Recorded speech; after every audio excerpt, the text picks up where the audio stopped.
ನಿನ್ನೆ ರಾಜ್ಯಸಭಾ ಚುನಾವಣೆಯ ಬಳಿಕ ಪಾಕಿಸ್ತಾನ್ ಜಿಂದಾಬಾದ್ ಎಂಬ ಘೋಷಣೆ ಕೂಗಿದ್ದಾರೆ ಎಂಬ ವಿಚಾರ ರಾಜ್ಯ ಮಟ್ಟದಲ್ಲಿ ಸಾಕಷ್ಟು ಕಾವು ಪಡಿತಾ ಇದೆ, ರಾಷ್ಟ್ರ ಮಟ್ಟದಲ್ಲೂ ಕಾವು ಪಡಿತಾ ಇದೆ. ಈ ಬಗ್ಗೆ ಮಾತನಾಡಲಿಕ್ಕೆ ನಮ್ಮ ಜೊತೆ ಮಾಜಿ ಗೃಹ ಸಚಿವರಾದಂಥ ಅರಗ ಜ್ಞಾನೇಂದ್ರ ಇದ್ದಾರೆ. ಸರ್ ನಮಸ್ತೆ.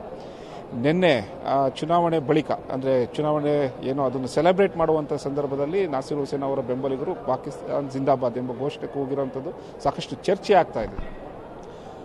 ಸರ್, ಭಾಳ ಆಶ್ಚರ್ಯದ ವಿಷಯ ಅಂದರೆ ನಿನ್ನೆ ಸಂಜೆ 6:30 ನಡೆದಿದ್ದ ಘಟನೆ ನಿಮ್ಮ ಮೀಡಿಯಾದಲ್ಲಿ ಪದೇ ಪದೇ ತೋರಿಸಿದಿರಿ.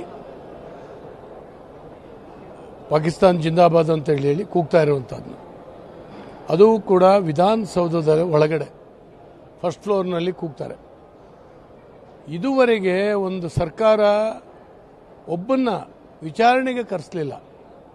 ಅಂದರೆ ಒಂದು ದೇಶದ ವಿರೋಧಿ ಘೋಷಣೆ ಕೂಗಿದ್ರೂ ಕೂಡ ನಮಗಿದು ಗಂಭೀರ ಅಂತೇಳಿ ಅನಿಸೋದಿಲ್ಲ. ಅಂದರೆ ಈ ಸರ್ಕಾರ ಬದುಕಿದೆಯಾ ಸತ್ತಿದೆಯಾ ಅಂತೇಳಿ ನಾವು ಯೋಚನೆ ಮಾಡಬೇಕಾಗ್ತದೆ.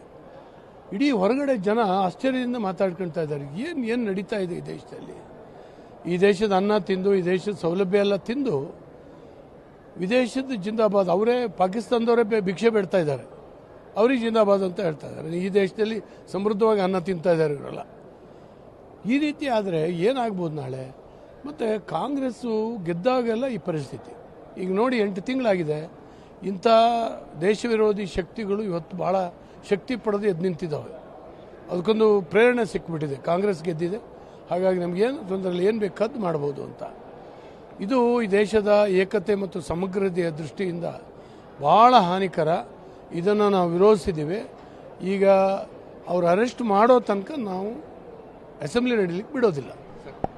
FSL ರಿಸಲ್ಟ್ ಬರಲಿ, ಆಮೇಲೆ ನಾವು ಸೂಕ್ತವಾದ ಒಂದು ಕ್ರಮ ಕೈಗೊಳ್ತೀವಿ ಅಂತ ಸಮರ್ಥನೆ ಮಾಡ್ಕೊಳ್ತಾರೆ. ಸರ್, ನಾನು ಹೋಮ್ ಮಿನಿಸ್ಟರ್ ಆಗಿದ್ದವ. FSL ರಿಪೋರ್ಟ್ ಎಷ್ಟು ದಿವಸಕ್ಕೆ ಬರುತ್ತೆ ಅಂತ ನನಗೂ ಗೊತ್ತಾಗ್ತದೆ. ಅಲ್ಲಿವರೆಗೂ ಸುಮ್ಮನೆ ಇರ್ತಾರೆ ಅಂದ್ರೆ ಅರ್ಥ ಏನು?